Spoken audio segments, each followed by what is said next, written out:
Great Lakes Prepping here. I've been making homemade pasta for many years, but I've never had a proper rack on which to dry my noodles. I've always used a piece of string tied between a couple cupboard door handles or some other makeshift thing. I decided it's time I start using something a bit more convenient to dry my homemade pasta. So I started examining different types of pasta drying racks out there. There's all sorts of different styles, and I decided I liked this type of pasta drying rack the best. Out of all the racks I saw of this style, I liked this one that was featured on a YouTube channel called Deturo Productions. I liked how it could be broken down for easier storage. There were a few like this that could be disassembled into several small pieces for storing, but I didn't like the idea of having all these pieces tumbling around in a cupboard or getting lost. And I don't want to have to assemble all these parts each time I make some pasta. So using this style as inspiration, I came up with a brand new type of pasta drying rack. The concept is similar, but it doesn't disassemble.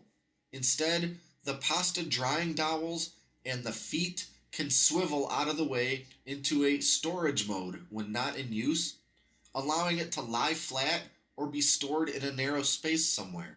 Unlike my usual woodworking creations, I didn't really start with a layout and design on the computer. I pretty much just had the design in my head, so I just sort of decided about how big I wanted it and got to messing around in my shop.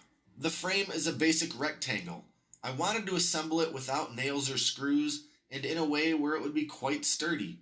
I decided to try some basic mortise and tenon joints, but the problem is I don't have the equipment or the expertise to do this very well. So I did the best I could, and it ended up working okay once everything was glued together. The joints aren't perfect, but the frame is stable and square. I needed the swiveling pasta drying arms to stay in the horizontal position when in use and under the weight of fresh pasta.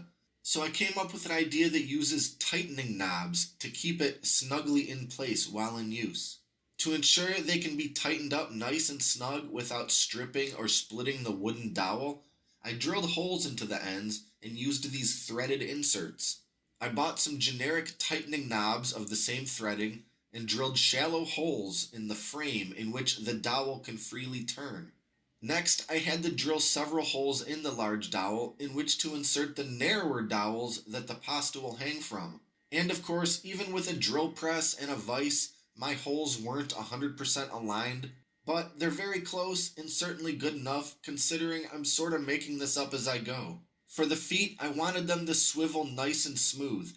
I could have just used a segment of dowel to act as a swivel hinge, but I didn't want the feet to be able to pop off. So I went to unnecessary lengths and got some Roto Hinges, which are the same concept except they permanently glue into place and spin freely. Problem is, they spin a little too freely, and I kinda wish I'd just gone with the dowel method.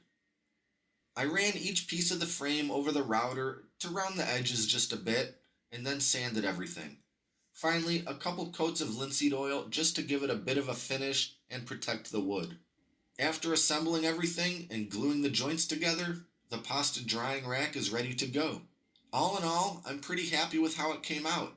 I really like my design, and I'd love to try remaking this and improving the execution using what I've learned. First, I think it could have been smaller, maybe about 2/3 or even 1/2 as large. I never make as much pasta as this thing can hold, and if it was smaller, it would be even more convenient to store. Second, I would like to make the pasta drying dowels a little thicker, just because the ones I used look a little thin.